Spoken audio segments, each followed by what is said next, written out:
मला खूप प्रश्न येतात असं लग्न होत नाहीत आमची कारण आमच्याकडे फ्लॅट नाहीये.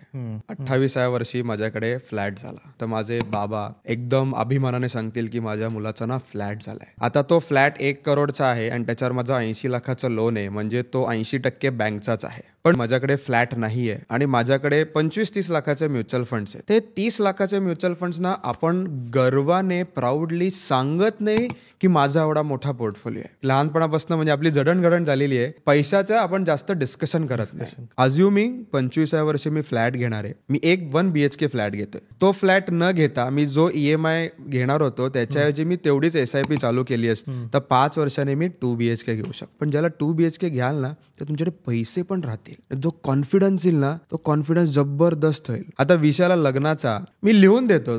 28व्या वर्षी कोणाकडे 25-30 लाख रुपये असतील आणि त्याने डिंडोरा पेटला की माझ्याकडे 30 लाखाचा म्युच्युअल फंडचा पोर्टफोलिओ आहे, नाही लाईन लागली ना तर आपण नाव चेंज करून देऊ. एवढे पॉवरफुल आहेत म्युच्युअल फंड्स.